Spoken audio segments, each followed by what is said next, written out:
This example is designed based on a discussion. It says when a bar is subjected to temperature change, is there stress in the bar? Okay, we have talked about the definition of the thermal expansion, right? Thermal strain. We said that thermal strain is just simply because of temperature change, not because of loading. So is there a stress in the bar if a thin bar is subjected to temperature change? Okay, your first answer perhaps be no, but I will show you in some cases it's possible, like only temperature change can also introduce some stress into the structural member. Okay, this is a problem regarding stress in restraining the bar subjected to temperature change. Let's look at this example. Okay, given a bar, the length, area, E, alpha, and the initial temperature had all been given. So determine the stress in the bar when its temperature becomes 30 degrees Celsius and 10 degrees Celsius. Okay, these are two different processes. In the first process, this thing is heated from 20 to 30 degrees Celsius. In the second process is cooled from 20 to 10 degrees Celsius. Then we consider these three scenarios. In the first scenario, it's a free bar. So both ends are free. And the second scenario, the cantilever, one end free and the other end clamped. Then the third case, both ends clamped. Okay. In these three scenarios, we consider these two processes, heating and cooling. Let's analyze what will happen. Is there any stress generated in this process? Okay. So let's look at the first case, free bar. Okay, when we have a free bar, meaning that we have this bar, no clamp, no the boundary conditions are just free. Okay, we're not restrained it in any way. Okay, so in the first process, it's heated from 20 degrees Celsius to 30 degrees Celsius. So what will happen? What will happen to it? Well, when you heat it, it will just become longer, right? You get a delta L here, right? So how can we calculate the thermal strain? Thermal strain will be alpha times delta T, right? Alpha here is 1 microstrain per degree Celsius times delta T. Delta T is positive or negative? Heating? Positive, right? 30 minus 20, positive 10. Okay, so here we got 10 to negative 5 strain, or 10 microstrain, right? Then how about the delta L? How about delta L? Delta L will be epsilon T times L. The L is just 1 meter, right? So here we could get 10 to negative 5 meter. Then how about stress? Is there any stress in this bar after the heating? No stress, right? Since you don't have any elastic strain, right? Because no elastic strain. Okay. Then how about the second case? From 20 degrees Celsius to 10 degrees Celsius. Again, here this is a kind of inverse process. Due to this cooling, the thermal strain can be alpha times delta T. Right, but here it will be 1 microstrain per degree Celsius times 10 minus 12. This is the negative 10. So you get negative 10 to negative 5 strain. Right, so the delta L will be negative 10 to negative 5 meter. Right, then how about stress? Again, just equals 0. Okay. equals 0. Then in the second case, if you have a cantilever, one end fixed and another end free, do you think anything will change in the whole process of analysis? Right, when it's heated from 20 degrees Celsius to 30 degrees Celsius, what will happen? It will just be elongated, you get a delta L, right? Since one end is free, so it's free to expand, okay? So anything will change. What will be the thermal strain here? The same, right? 10 to negative 5. And delta L, 10 to negative 5 meter. And sigma equals 0, okay? Second, 20 to 10. Still be the same, right? Negative 10 to negative 5 strain, and the delta L will be negative 10 to negative 5 meter. Stress will be 0. Okay, so these two cases have basically no difference. Okay, then how about the third scenario? When this bar is fixed at both ends.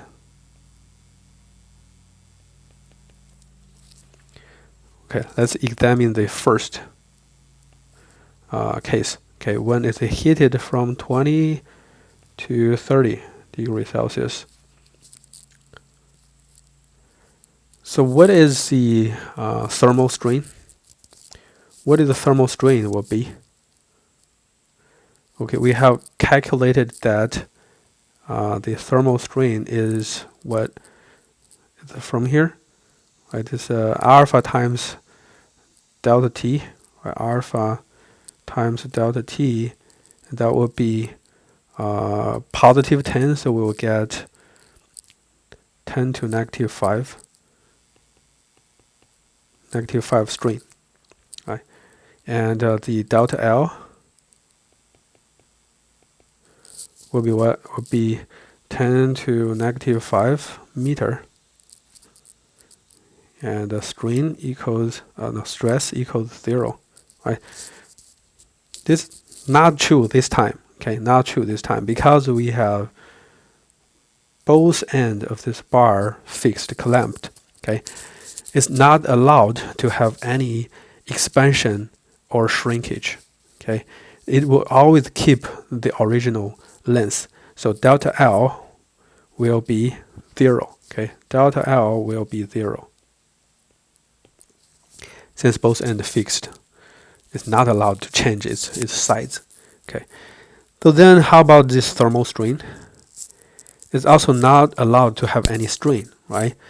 Then we can also we can just call this calculated result a potential. Okay. This is a potential. Potential thermal strain is 10 to negative 5 strain. Okay, what does this mean?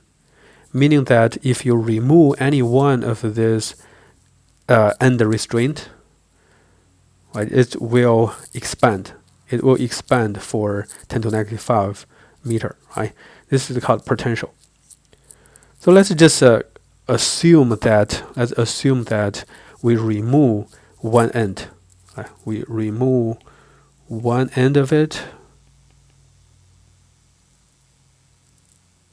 then heat it. Heated, it will be expanded by delta L. Right? This is 10 to negative 5 meter, right?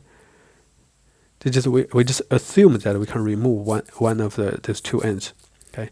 But actually, we have a restraint here. So equivalently, we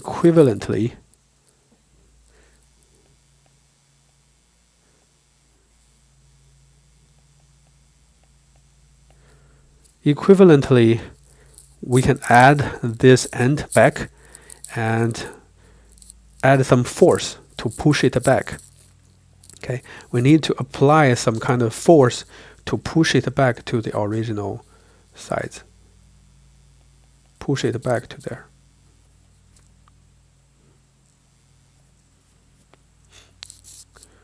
Okay, we just added a equivalent force to push it back to the original length. So what does this mean? Meaning that we can calculate a equivalent strain, elastic strain. Okay, we can calculate a